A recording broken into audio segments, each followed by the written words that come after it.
Welcome to the electrifying world of WWF Spotlight Volume 2, where this entire issue is dedicated to one man, one myth, one megastar, Hulk Hogan. This isn't just another wrestling magazine, it's a shrine. And as you open to the first pages, you're greeted by a flood of full-color, high-gloss photography, editorial reverence, and behind-the-scenes details that build Hogan into more than a wrestler. They build him into a cultural titan. Publisher Linda M. Kelly opens with a note of intent. This issue, she explains, isn't just about documenting matches. It's about exploring Hogan from every angle: the warrior, the celebrity, the icon. 4 major features will track the Hulkster's rise to superstardom, dissect his WrestleMania battles, and even reveal intimate training moments captured exclusively for this issue. The tone is celebratory. It's not journalism, it's scripture. This is the gospel according to Hulkamania. Then we dive straight into the legend's defining moment. January 1984, Madison Square Garden. The scene is mythic. Hulk Hogan stands across from the Iron Sheik, the man who had just dethroned Bob Backlund for the WWF Championship. Hogan is described as wounded, bent, and nearly defeated. The Sheik has him locked in a camel clutch, muscles straining, his signature mustache curling as he grimaces under arena lights. The crowd holds its breath, and then Hogan rises. Slowly, impossibly, defiantly. With raw adrenaline and the roar of the garden behind him, he powers out, breaks the hold, delivers a leg drop, and pins the Sheik. 1, 2, 3, and just like that, Hulkamania is born. But this magazine doesn't stop at that moment. It seeks to understand how Hogan became the man the world rallied behind. Through well-crafted prose and classic kayfabe dramatics, the article walks us through Hogan's early days in the wrestling territories. His arrival in the WWF, his size, his charisma, and his larger-than-life presence that transformed him from Terry Bollea into an international phenomenon. More than muscle and brawn, the magazine highlights Hogan's connection with the fans. He wasn't just a hero, he was a reflection of their hopes, their fight, their need to believe in something pure in the world of steel cages and broken rules. Through interviews, match recaps, and vintage promo excerpts, we see Hogan's character take shape, the shirt-ripping, ear-cupping, rule-abiding force of American might and moral clarity. In an era full of foreign heels, wild men, and cheating managers, Hogan stood firm, the immovable object of virtue. We continue with a deep dive into Hogan's impact on the very structure of WrestleMania, not just as a performer, but as a foundational pillar. The magazine walks us through his 4 pivotal WrestleMania main events, each framed as a war of ideals, not just athleticism. WrestleMania 1 is recounted as a cultural experiment that succeeded largely because of Hogan's presence. Teaming with Mr. T, Hogan didn't just face Roddy Piper and Paul Orndorff, he stood against cynicism itself. The glitz, the celebrities, the spectacle, it was all anchored by the Hulkster's ability to make the surreal feel believable. This wasn't just a tag match, it was the match that launched a legacy. WrestleMania 2 is treated like a Hollywood sequel. Bigger, louder, bolder. Hogan defends the title inside a steel cage against King Kong Bundy. The drama is over the top, but the storytelling is pure. Bundy is the unstoppable monster. Hogan is the wounded hero, ribs taped and resolve tested. The article reminds us how the visuals of that match, Hogan scaling the cage, Bundy crashing into steel, became etched into the brains of a generation. By WrestleMania 3, the magazine shifts to reverence. Hogan versus Andre the Giant. The most famous body slam in wrestling history. The article calls it the moment that melted time, when Hogan picked up the 520-pound giant and dropped him in front of 93,000 fans at the Pontiac Silverdome. It doesn't matter how many times you've heard it, when written with this much pageantry, it hits like a thunderclap. Hogan didn't just beat Andre, he shifted the tectonic plates of wrestling itself. And then comes WrestleMania 4. The title vacated, the stakes enormous. Hogan doesn't win the belt, Randy Savage does, but the spotlight never leaves Hogan.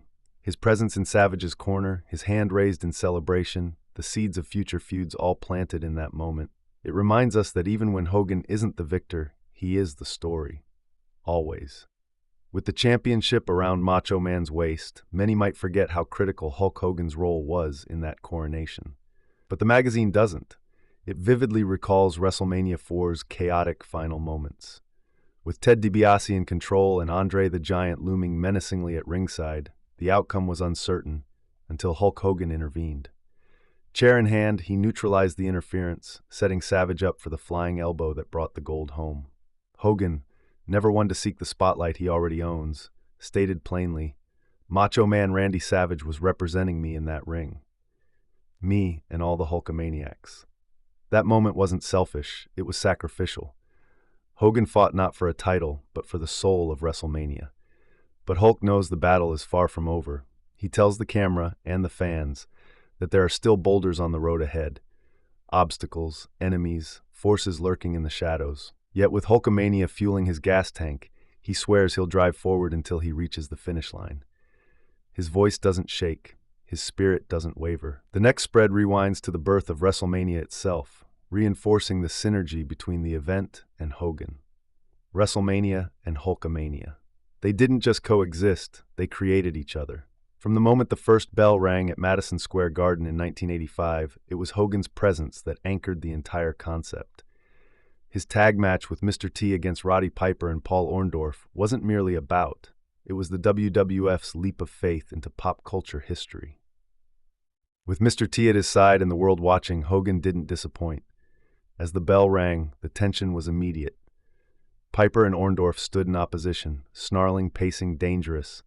When Mr. T entered, the crowd exploded and the showdown began. Piper slapped him. T slapped him back. The magazine describes it with the intensity of a war report. Holds were exchanged, fists flew, alliances were tested.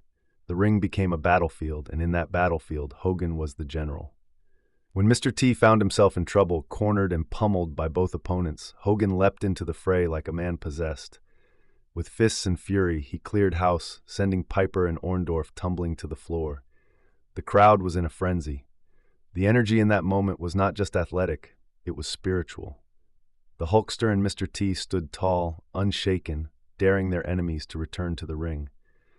The photo documentation in this section is remarkable. Close-ups of Hogan landing bombs on Orndorff, crowd shots of children in foam fingers screaming at the top of their lungs, freeze frames of Piper backpedaling in panic. And in every photo, Hogan is the anchor. He's the image, the symbol, the selling point. WrestleMania didn't just showcase Hulk Hogan. It was built on him. As we turn the page, the thunderous roar of the crowd fades and is replaced by a quieter, more intimate sound. The clang of iron plates, the grunt of effort, the hiss of breath pushed between clenched teeth. This is Hulk Hogan behind the curtain, inside the gym, where he becomes the ultimate athlete. The spread titled Pumping Iron doesn't just showcase his body, it reveals his process. The article is reverent, almost spiritual in tone. Hogan isn't merely exercising, he's sculpting greatness. Each repetition is described like a sermon, each drop of sweat a sacrifice to the altar of Hulkamania. The writer notes Hogan's presence as absolutely awe-inspiring, comparing his chiseled frame to marble statues, a living monument to power. But it didn't come easy.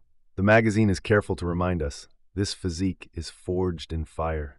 Years of pushing past exhaustion, mental discipline, physical punishment. And unlike in the ring where Hogan feeds off the crowd's energy, here in the gym, he trains alone. Solitude, Hogan reveals, is sacred. When the WWF Spotlight team asked to photograph his training routine, he hesitated. "For my little Hulkamaniacs," he said at last, granting them access.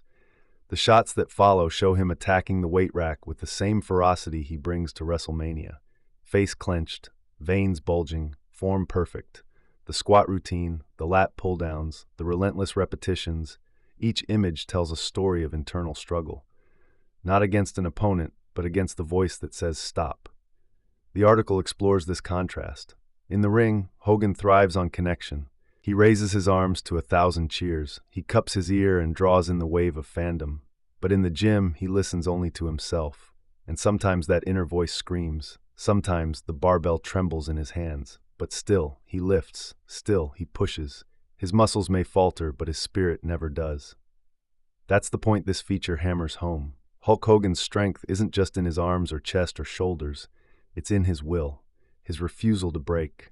When his body says no, his soul roars back, yes. He doesn't just pump iron, he conquers it. This is where champions are made. This is where legends are refined. We enter the final stretch of the spotlight with a shift in tone, from reflection to reaffirmation. The images are action-packed, capturing Hogan at his most iconic. Fists clenched, arms flexed, bandana soaked in sweat, eyes blazing with righteous fury. But now the magazine returns to where it all started. Hogan's undying connection with his fans. One of the final features is a love letter to the Hulkamaniacs. The article doesn't just acknowledge the fan base, it elevates them as Hogan's lifeblood. Without the fans, it quotes Hogan, there is no Hulkamania. This isn't pandering. The photographs speak louder than the words. We see kids pressed against barricades, reaching for a touch. We see signs held high. Hulk rules, say your prayers, eat your vitamins. These aren't marketing slogans, they're mantras. Hogan isn't just a wrestler to these fans. He's a lifestyle, a moral compass wrapped in red and yellow. The feature dives into his post-match rituals. Win or lose, Hogan always makes time to salute the crowd. He flexes not to brag, but to inspire. He points not to himself, but to them. This is for you, he tells the audience, and they believe it. In a world full of superstars, Hogan was, and is, the people's champion. A man who turned his microphone time into sermons, his entrance into a revival, and his victories into communal celebration. One section captures a tender moment with a young fan, wheelchair-bound, eyes wide, Hulkamania bandana on his head. Hogan kneels, signs an autograph, and hugs the boy. No cameras, no press. Just Hogan and a child who believed. This isn't kayfabe, this is legacy. Another layout captures the emotional dynamic between Hogan and his youngest fans. In one photo, Hogan lifts a child high above his head while thousands cheer behind them. In another, he signs a foam finger while a dad in the background weeps with joy. It's this blend of physical power and emotional accessibility that cements Hulk as more than just a superstar. He's a real-life superhero. The kind kids pretend to be in their backyard. The kind parents trust to guide their children's values. The magazine offers a breakdown of Hogan's commandments, the pillars of Hulkamania that fans are expected to live by. Train hard, say your prayers, take your vitamins, believe in yourself. These aren't empty catchphrases. They're baked into the movement that made Hogan the face of an era. The feature paints these values not as marketing tools, but as core tenets of a philosophy that kept Hogan grounded amid the chaos of fame. A full-page spread zooms in on Hogan's in-ring expressions. The fire in his eyes, the way he hulks up after every beatdown. It explains how that signature comeback, shaking his head, pointing at his opponent, absorbing blows as if they were tickles, became one of the most electrifying spectacles in wrestling. The crowd feeds him energy. He feeds it back. It's an exchange of hope and adrenaline that has no equal. The final section is perhaps the most iconic. A visual collage of glory. The leg drop frozen midair, the belt raised high, the body slam on Andre, the iconic hand cupping the ear as arenas quake. It's not just a timeline, it's a mythology. A narrative that spans decades, burned into the canvas of pop culture. WWF Spotlight Volume 2 ends not with a victory lap, but a challenge. Hogan points directly into the camera, eyes locked, jaw set, sweat gleaming off muscle. The final caption reads, "I'm not finished yet, brother." And with that, the book closes, not on a final chapter, but on a promise. The promise of more matches, more moments, more Hulkamania, because Hogan isn't just part of the WWF, he is the WWF.